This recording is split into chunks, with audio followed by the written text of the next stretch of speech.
بسم اللہ الرحمن الرحیم۔ السلام علیکم۔ میں طواف کر رہی تھی کہ جب ہی ایک عورت میرے ہاتھ پکڑ کر روتے ہوئے کہنے لگی کہ مجھے تو خانہ کعبہ نظر ہی نہیں آ رہا ہے، آپ کس چیز کے گرد طواف کر رہی ہیں؟ اس کی بات سن کر میرے رونگٹے کھڑے ہو گئے۔ میں نے ایک نظر خانہ کعبہ پر ڈالی اور پھر اس عورت سے پوچھا کیا تمہیں نظر نہیں آ رہا؟ اس نے انکار میں سر ہلایا۔ میں وہیں اسے ایک عالم دین کے پاس لے گئی اور اس کا مسئلہ بتایا۔ عالم دین نے اسے کچھ سوال جواب کیے اور پھر ایک ایسی بات بتائی جسے سن کر میرے قدموں تلے سے زمین نکل گئی۔ یہ کہانی ایک ایسی عورت کی ہے جو مجھے اس دنیا کے سب سے پاکیزہ اور مقدس مقام پر ملی، لیکن یہ اس کی بدقسمتی ٹھہری کہ اتنی پاکیزہ جگہ پہنچ کر بھی اس کے نصیب میں وہ خوش قسمتی نہیں لکھی تھی جس کے لیے ہر مسلمان بچپن سے اپنے دل میں آرزو رکھتا ہے۔ اس کا رونا اور اس کی بے بسی مجھے آج بھی یاد ہے۔ یہ آج سے تقریباً 10 سال قبل پرانی بات ہے کہ میں اپنے شوہر کے ساتھ حج کے لیے سعودی عرب پہنچی تھی۔ میری ہمیشہ سے آرزو تھی کہ میں حج کا فریضہ ادا کروں، اور پھر جب میرے شوہر کو کمپنی کی طرف سے حج پر بھیجا جانے لگا تو میں نے بھی ساری جمع پونجی لگا کر ان کے ساتھ اپنا بھی بندوبست کر دیا۔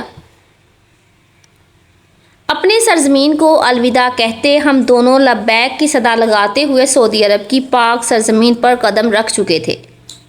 ہم ایک ٹریول ایجنسی کے ذریعے گئے تھے اور اس ایجنسی کے ساتھ اور بھی لوگ تھے۔ اس میں ایک درمیانی عمر کی عورت بھی تھی جو بہت ہی خوبصورت اور پیاری تھی۔ اس کی باتیں بھی دل موہ لینے والی تھی۔ وہ بہت خوبصورت انداز میں دین کی باتیں کیا کرتی تھی۔ وہ بھی اپنے شوہر کے ساتھ ہی یہاں آئی تھی، اسی لیے میری اس کے ساتھ کافی بات چیت ہو گئی کیونکہ ہمارا ہوٹل کا کمرہ برابر کا ہی تھا اور ہم دونوں کا تعلق بھی ایک ہی شہر سے تھا۔ ہم ایئرپورٹ پر ملے تھے اور پھر وہاں سے ایک ہی گاڑی میرے سوار ہو کر ہوٹل پہنچے تھے، جبکہ باقی کے لوگ جو اس گروپ کا حصہ تھے وہ مختلف شہروں سے تھے اور ان کی زبانیں بھی الگ الگ تھیں۔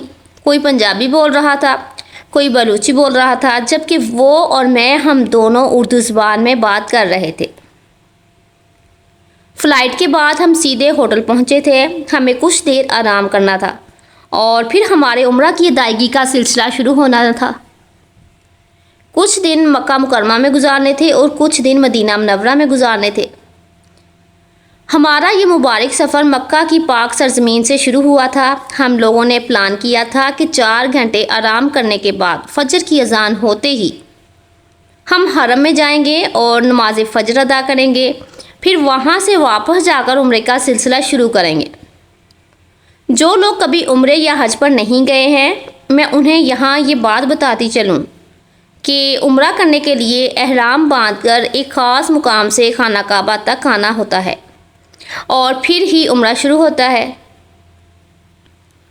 اسی لیے ہم نے پہلے نماز فجر کی ادائیگی کا سوچا تاکہ درمیان میں کسی نماز کا وقت نہ ہو اور ہم آرام سے یہ سفر مکمل کریں۔ 4 گھنٹے ہم لوگوں نے اپنے اپنے کمروں میں آرام کیا اور پھر اس کے بعد ہم ایک ساتھ ہی حرم کے لیے نکل پڑے۔ ہمیں ٹریول ایجنسی والوں نے ایک جیسے یلو کلر کے سکارف دیے تھے تاکہ ہماری شناخت ہو سکے۔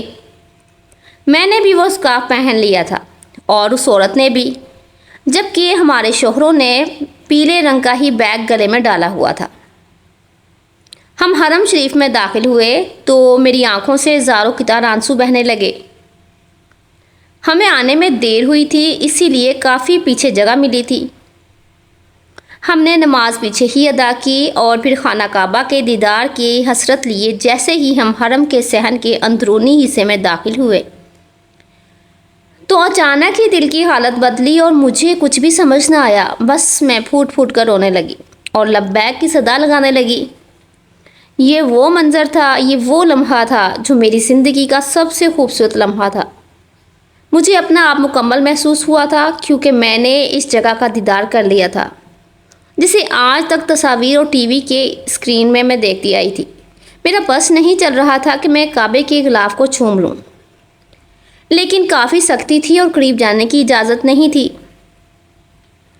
اس لیے میں بس دور سے اللہ پاک کے مبارک گھر کو دیکھ کر دھاڑے مارنے لگی۔ میں عمرے کی نیت سے تو نہیں آئی تھی، لیکن قدم خود بخود طواف کے لیے اٹھنے لگے۔ میں نے سوچا تھا کہ طواف کرنے کے بعد کچھ دعاؤں کا سلسلہ کر کے پھر میں یہاں سے نکلوں گی۔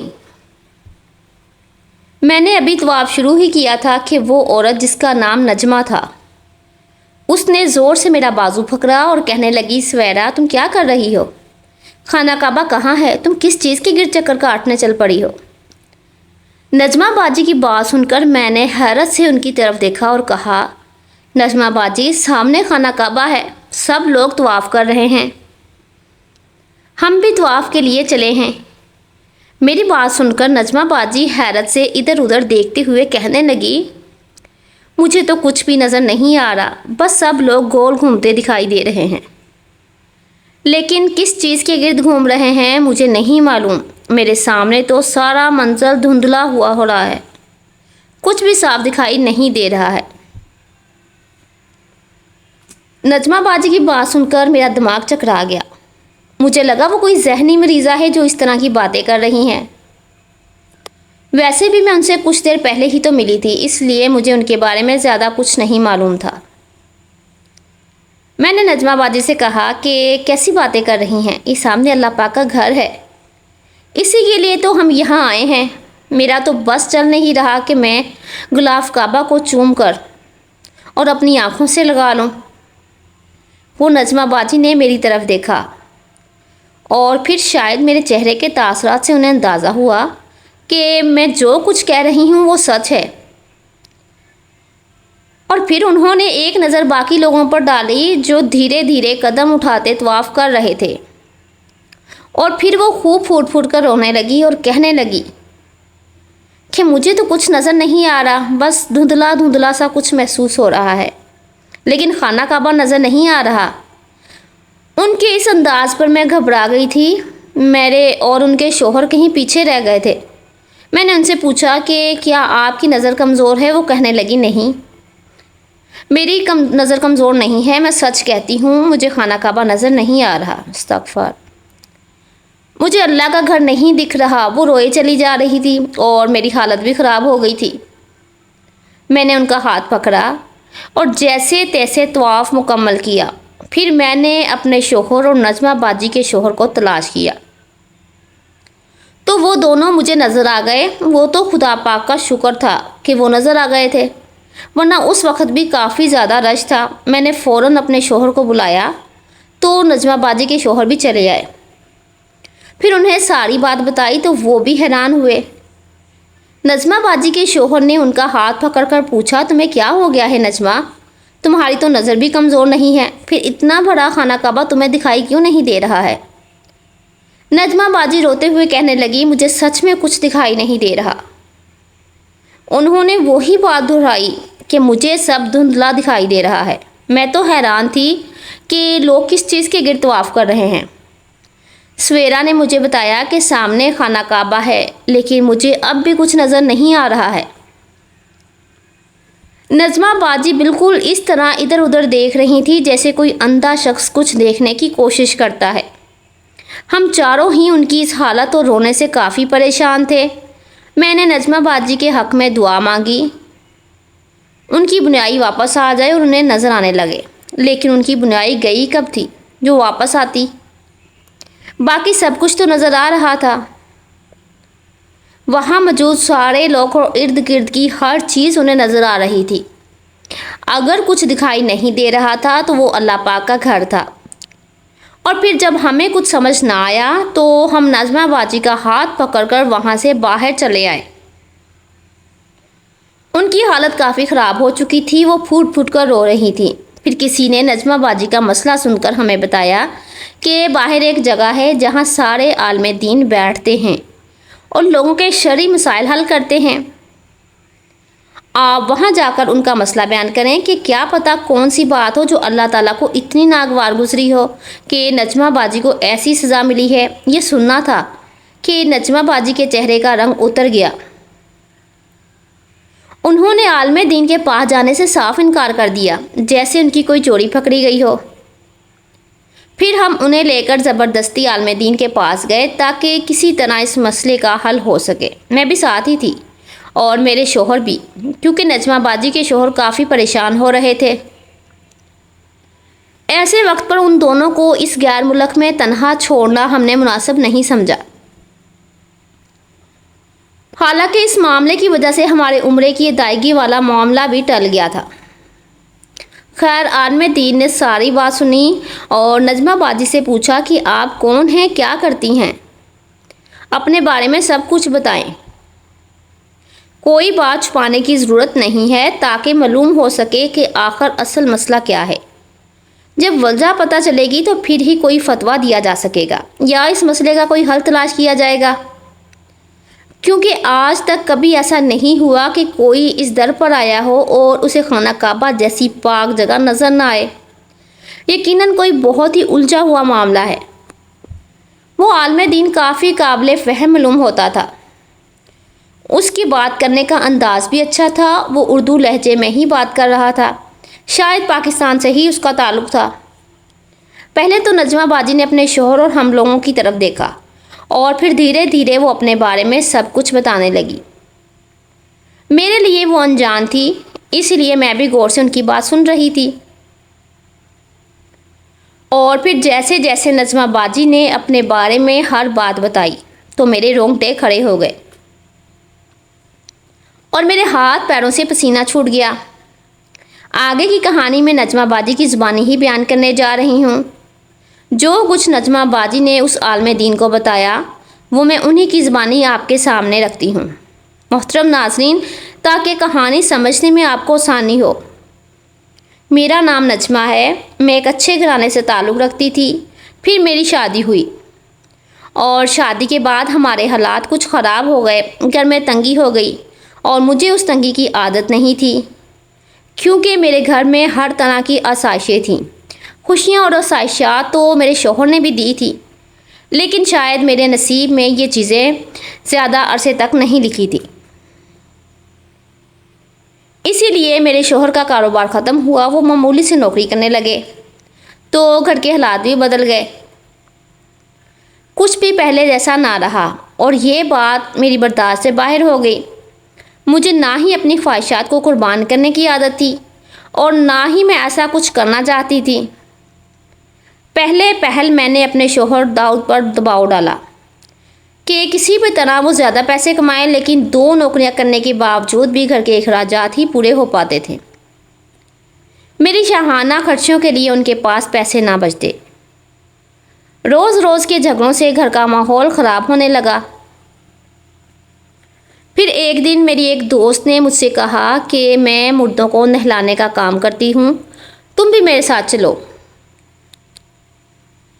اسی بہانے گھر سے نکلو گی تو ذہن بڑھ جائے گا، اور پھر مردے جو کچھ پہن رکھا ہوتا ہے وہ ہمارے ہی حصے میں آتا ہے، پھر چاہے وہ ناک کی لونگ ہو یا سونے کی انگوٹھی ہو، اور اس کے قیمتی جوڑے بھی ہمیں ملتے ہیں۔ پیسے علیحدہ سے تم میرے ساتھ کام کرو گی تو تمہارے بھی وارے نیارے ہو جائیں گے۔ اب تو سونے کے دام بھی بڑھ گئے ہیں۔ پچھلے ہفتے تو ایک میت نے سونے کا کڑا پہن رکھا تھا، میں نے فوراً ہی اسے اتار لیا اور پھر وہ میرا ہو گیا۔ یہ کہہ کر وہ بڑی خوشی ہوئی تھی اور میں یہ سن کر ہکا بکا رہ گئی تھی۔ مجھے معلوم نہیں تھا کہ مردوں کو نہلانے والی عورتیں مردے کے جسم کا سونا یا زیورات وغیرہ خود رکھتی ہیں۔ میں نے اپنے شوہر سے بات کی اور داؤد سے کہا کہ میں آپ کا ہاتھ بٹانا چاہتی ہوں، اسی لیے یہ کام کرنا چاہتی ہوں، پھر نیکی کا کام ہے۔ میرے شوہر نے حامی بھر لی، کیونکہ انہیں اس کام میں کوئی برائی نظر نہیں آئی تھی۔ عورتوں کو غسل ہی تو دینا تھا، ان کی نظر میں یہ نیکی کا کام تھا۔ دراصل داؤد ایک بہت ہی اچھی اور نیک انسان تھے۔ انہوں نے مجھے کبھی کسی نیک راستے پر چلنے سے نہیں روکا تھا۔ یہ تو میرے اپنے اندر ہی لالچ تھی جس نے مجھے غلط راستوں پر ڈال دیا تھا۔ اس دن کے بعد میں اپنی دوست کے ساتھ مل کر میت کو غسل دینے کا کام کرنے لگی۔ میری دوست نے ٹھیک ہی کہا تھا، کافی زیادہ پیسے بھی ملتے تھے اور جو کچھ میت نے پہن رکھا ہوتا وہ بھی ہمیں ہی ملتا تھا۔ میری دوست زیادہ تر بڑے علاقوں میں کام کرنے جاتی تھی اس نے ایسے ہی تعلقات بنائے تھے کہ بڑے علاقوں کی میتوں کے لیے اسے بلایا جاتا تھا، اسی لیے رقم بھی کثیر ملتی تھی۔ میں اس کے ساتھ سارا شہر گھومنے پھرنے لگی اور اس طرح گھر کے چک چک سے بھی میری جان چھوٹ گئی اور پرس بھی پیسوں سے بھر گیا۔ داؤد بھی پرسکون ہو گئے تھے کہ میں ایک اچھا کام کر رہی ہوں اور اب انہیں گھر کے حالات کی وجہ سے پریشان بھی نہیں ہونا پڑتا تھا۔ اور میری دوست روزانہ تقریباً دن میں 2 جگہ جاتے اور اچھے خاصے پیسے بن جاتے۔ پھر ایک دن میں نے اپنی دوست کو ایک عجیب حرکت کرتے ہوئے دیکھا۔ دراصل کچھ عرصے میں یہ بات میں نوٹ کر رہی تھی، لیکن اس دن میں نے کچھ زیادہ ہی اس معاملے پر غور کیا تھا۔ میری دوست اکثر میت کو غسل دینے کے بعد مجھے کسی نہ کسی کام سے باہر بھیج دیتی اور پھر جب میں واپس جاتی تو سب کچھ نارمل ہوتا، لیکن یہ بات مجھے بڑی عجیب لگتی تھی کہ ہر بار کچھ نہ کچھ ایسا ہوتا تھا کہ جس کے لیے مجھے تنہا چھوڑ کر باہر نکلنا پڑتا تھا۔ عجیب بات تو یہ تھی کہ امیر لوگ غسل کے وقت میت کے قریب بھی نہیں ہوتے تھے، جبکہ ہم جیسے مڈل کلاس یا غریب لوگوں میں میت کے وقت کوئی نہ کوئی بہن، بیٹی یا ماں میت کے پاس موجود ہوتی تھیں۔ لیکن یہ امیر لوگ تو میت کے ہمارے آسرے چھوڑ کر مہمانوں میں مگن ہو جاتے۔ ان امیروں کی دنیا ہماری دنیا سے کافی مختلف تھی۔ اسی لیے جب مجھے اپنی دوست پر شک ہوا تو میں کمرے سے باہر تو نکلی، لیکن پھر جلد اندر لوٹ گئی اور یہ دیکھ کر حیرت سے میری آنکھیں پھٹی کی پھٹی رہ گئی کہ میری دوست نے اپنے پرس سے کچھ نکال کر مردے کی زبان کے نیچے رکھا تھا۔ میں نے گھبرا کر پوچھا، فریدہ یہ کیا کر رہی ہو؟ مجھے دیکھتی ہوئی اس کے چہرے کا رنگ پیلا پڑ گیا۔ پھر اس نے جلدی سے میرے منہ پر ہاتھ رکھا اور کہنے لگی، بعد میں بتاؤں گی، ابھی اپنا منہ بند رکھو۔ پھر ہم نے وہاں سے پیسے سمیٹے اور ساتھ ہی سونے کی 2 انگولیاں ہمارے حصے میں آئیں اور ہم وہاں سے نکل پڑے۔ باہر پہنچتے ہی میں نے پھر اسے پوچھا، اب بتاؤ تم میت کے ساتھ کیا کر رہی تھی؟ تو فریدہ نے ادھر ادھر دیکھا اور پھر آہستہ سے کہنے لگی کہ میں ایک عامل کے لیے کام کرتی ہوں، وہ مجھے تعویذ دیتا ہے جو میت کی زبان کے نیچے چھپانا ہوتا ہے۔ بڑا کام نہیں ہے، لیکن اس کے بھی مجھے زیادہ پیسے ملتے ہیں، اسی لیے میں خاموشی سے یہ کام کر دیتی ہوں۔ فریدہ کی بات سن کر میری جان نکل گئی تھی۔ میں نے پوچھا کہ آخر کس چیز کا تعویذ ہوتا ہے جو رکھا جاتا ہے؟ کیا یہ غلط بات نہیں ہے؟ فریدہ کہنے لگی، کیا صحیح کیا غلط؟ ان امیر لوگوں کو کیا فرق پڑتا ہے؟ یہ تو اپنے مردوں کو بھی پلٹ کر نہیں پوچھتے، اسی لیے تمہیں زیادہ سوچنے کی ضرورت نہیں ہے۔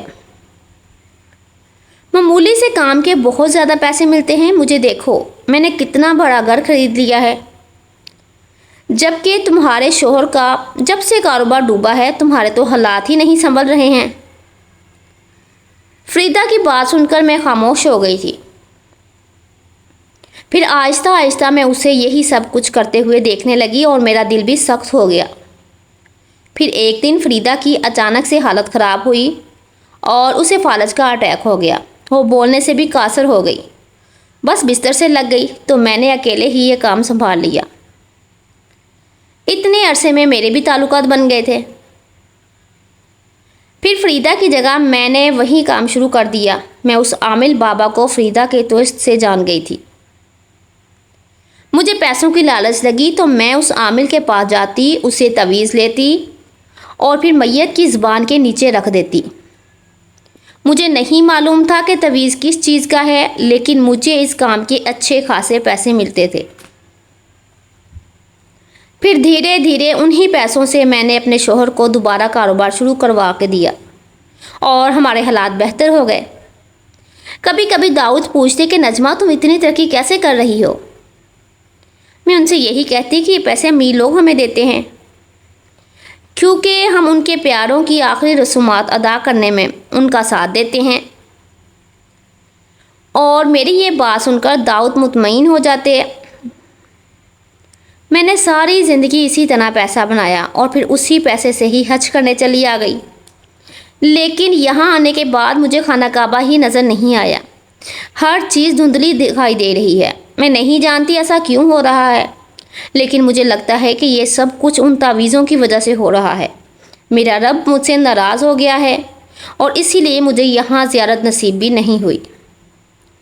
نجمہ باجی نے ساری تفصیل عالم دین کو بتائی تھی، جسے سن کر وہ کتنی ہی دیر خاموش رہے تھے، اور پھر اس کے بعد انہوں نے ایک ایسا جواب دیا تھا جسے سن کر ہم سب کے ہی سروں پر آسمان گر پڑا تھا۔ وہ کہنے لگے کہ آپ کو معلوم ہے کہ اس طرح کے جو تعویذ ہوتے ہیں وہ کالے جادو سے تعلق رکھتے ہیں، اور یہ تعویذ میتوں کے ساتھ مٹی کے نیچے ہی اس لیے دفنائے جاتے ہیں تاکہ جن لوگوں پر یہ تعویذ کیے گئے ہیں وہ بھی جلد سے جلد اس دنیا سے چلے جائیں۔ یہ نہیں صرف یہ ایک بہت بڑا گناہ ہے، بلکہ اس کا کرنے والا دائرہ اسلام سے بھی خارج ہو جاتا ہے، اور آپ نے کہیں نہ کہیں جان بوجھ کر یہ گناہ کیا ہے، کیونکہ اتنا تو آپ کو بھی معلوم ہے یہ کوئی نیکی کا کام نہیں ہے، بلکہ آپ ایک غلط کام کر رہی تھی، اسی لیے آپ بھی دائرہ اسلام سے خارج ہو گئی ہیں۔ اور اس بات کا ثبوت یہ ہے کہ آپ کو یہاں آنے کے باوجود بھی اللہ پاک کا گھر نظر نہیں آیا، کیونکہ آپ کا تعلق اب اسلام سے نہیں رہا ہے۔ آپ نے اتنا بڑا گناہ کیا ہے کہ اسلام کا دائرہ آپ سے چھوٹ گیا ہے۔ کیا آپ جانتی ہیں کہ آپ نے جو کام کیا ہے اس کی وجہ سے ان مردوں کو کتنی تکلیف پہنچی ہے جن کی زبان کے نیچے آپ نے یہ تعویذ رکھا ہے؟ اس نے نہ صرف کسی زندہ انسان کو تکلیف پہنچائی ہوگی، بلکہ وہ اس مردے کو تکلیف پہنچانے کا سبب بھی بنا ہوگا، کیونکہ کالا جادو اتنا ہی گندا اور گھٹیا عمل ہے جب ہی دین اسلام میں اس کی سخت ممانعت ہے، اور اس کے کرنے والوں کو کوئی رعایت نہیں دی گئی ہے۔ یہ سن کر نجمہ باجی زور زور سے رونے لگی۔ وہ عالم دین سے کہنے لگی کہ آپ کیونکہ اسلام کے دائرے میں نہیں ہیں، اس لیے اب آپ اپنے شوہر کی بیوی بھی نہیں ہیں، آپ دونوں کی خود بخود علیحدگی ہو چکی ہے۔ بہتر یہ ہے کہ آپ دونوں ایک دوسرے سے الگ ہو جائیں۔ عالم دین نے داؤد بھائی کو بھی یہی کہا کہ اب آپ کا اپنی بیوی سے کوئی تعلق نہیں رہا، کیونکہ یہ عورت اب دین میں نہیں ہے، یہ دین سے خارج ہو چکی ہیں، اس نے کالے جادو جیسا عمل کیا ہے۔ یہ سننا تھا کہ داؤد بھائی کی آنکھوں میں بھی آنسو آ گئے۔ وہ نجمہ باجی سے کہنے لگے کہ میں نے تمہارے لیے ہمیشہ حق حلال کی روزی کمائی، پھر تمہیں یہ کام کرنے کی کیا ضرورت تھی؟ لیکن نجمہ باجی کی تو حالت ہی خراب تھی، شاید انہیں اپنی غلطی، اپنے گناہ کا احساس ہو چکا تھا، لیکن بہت دیر ہو چکی تھی۔ وہ رو رو کر معافی مانگ رہی تھی، لیکن انہیں معاف نہیں ملی، بلکہ اس ذات کو کرنا چاہیے جس کی دی گئی حدود کو انہوں نے پار کیا تھا۔ داؤد بھائی ان کے ساتھ علیحدگی اختیار کر چکے تھے اور پھر انہیں واپس بھیج دیا تھا، اور خود وہ وہیں ٹھہر گئے تھے، کیونکہ انہیں تو حج کی ادائیگی کرنی تھی۔ میں نے اور میرے شوہر نے بھی حج کا فریضہ ادا کیا، لیکن یہ وقت ہمارے لیے بہت مشکل تھا، کیونکہ میرے ذہن میں نجمہ باجی ہر وقت گھومتی رہتی تھیں۔ ان کی تکلیف، ان کا رونا اور جو گندا عمل انہوں نے کیا تھا، اسے سوچ کر میں اکثر ہی آنسو بہاتی تھی۔ پھر میرے شوہر نے مجھے سمجھایا کہ اللہ تعالیٰ نے ہمیں کچھ حدود اور ضابطے دیے ہیں، اگر ہم ان کی پاسداری نہیں کریں گے ہم خود بخود دین اسلام سے خارج ہو جائیں گے۔ اسی لیے ہمیں پوری تعلیمات حاصل کرنی چاہیے، اور کوئی بھی قدم اٹھانے سے پہلے یہ ضرور سوچنا چاہیے کہ ہمارے اس قدم سے کہیں ہمارے ایمان کو نقصان تو نہیں پہنچے گا۔ میرے شوہر کہنے لگے کہ اب نجمہ باجی کے بارے میں سوچنا چھوڑ دو، یہ ان کا اور اللہ تعالیٰ کا معاملہ ہے، وہ توبہ استغفار سے کام لیں گی تو ہو سکتا ہے کہ اللہ پاک انہیں معاف کر دے۔ پھر میں نجمہ باجی کو پوری طرح سے بھول گئی، لیکن کچھ سالوں بعد میرے بیٹے کی طبیعت خراب ہوئی اور میں اسے ہسپتال لے گئی، تو وہاں مجھے وہ ہاسپٹل کے بستر پر نظر آئیں۔ وہ بہت ہی زیادہ بیمار تھیں، ایسا لگتا تھا جیسے موت کے منہ میں ہوں۔ میں ان کے پاس گئی تو وہ مجھے دیکھتے ہی پہچان گئی، میرا ہاتھ پکڑ لیا، مجھ سے بات کرنے لگیں، اور پھر ان سے بات کر کے مجھے پتہ چلا کہ وہ کافی عرصے سے زندگی اور موت کی جنگ لڑ رہی ہیں، لیکن نہ ہی تو ان کی تکلیف ختم ہوتی ہے اور نہ ہی وہ ٹھیک ہوتی ہیں۔ ان کی توبہ بھی شاید ان کے کچھ کام نہ آئی تھی۔ نجمہ باجی نے مجھے بتایا کہ ان کی دوست کا بھی یہی حال ہے۔ پہلے اسے فالج ہوا تھا، ساتھ ہی اٹیک بھی ہو گیا۔ وہ بہت ہی اذیت میں ہے۔ اس کی بہو نے اسے زنجیروں سے باندھ رکھا ہے۔ وہ چینکتی چلاتی ہیں، روتی ہیں، لیکن کوئی اس کی چیخوں پکار نہیں سنتا۔ نجمہ باجی روتے ہوئے کہنے لگی کہ شاید میرا انجام بھی ایسا ہی ہونا ہے۔ داؤد نے تو مجھے اسی وقت چھوڑ دیا تھا، جبکہ میری حقیقت جان کر میرے بہن بھائیوں نے بھی مجھ سے منہ پھیر لیا۔ میں اس دنیا میں بالکل تنہا رہ گئی ہوں۔ وہ کیسا بھی میرے کچھ کام نہ آیا جو میں نے اس گناہ سے کمایا تھا۔ میں نے ان کے سر پر ہاتھ رکھ کر ان کے حق میں دعا کی کہ اللہ پاک انہیں معاف فرما دے، اور واپس لوٹ آئی۔ اس بات کو کئی سال گزر چکے ہیں، لیکن جب بھی وہ مجھے یاد آتی ہیں تو میرے رونگٹے کھڑے ہو جاتے ہیں۔ اب میں ایک چھوٹے سے چھوٹا کام بھی دین کی تعلیمات حاصل کرتی ہوں کہ کہیں مجھ سے کوئی بھول چوک نہ ہو جائے۔ میں آپ لوگوں سے بھی یہی کہنا چاہتی ہوں کہ کسی بھی گناہ کا چھوٹا یا معمولی نہ سمجھیں، کیونکہ یہ چھوٹے چھوٹے گناہ ہی ہمارے دل کو پتھر کرتے ہیں، اور پھر ہم گناہوں کی دلدل میں اتر جاتے ہیں۔ کچھ گناہ معاف ہو جاتے ہیں تو کچھ کی تلافی ممکن نہیں ہوتی۔ ایسا نہ ہو کہ ہمیں بھی بعد میں پچھتانا پڑے۔ اسی لیے پہلے ہی سوچ سمجھ کر قدم اٹھائیں۔ یہ دنیا ایک عارضی ٹھکانہ ہے۔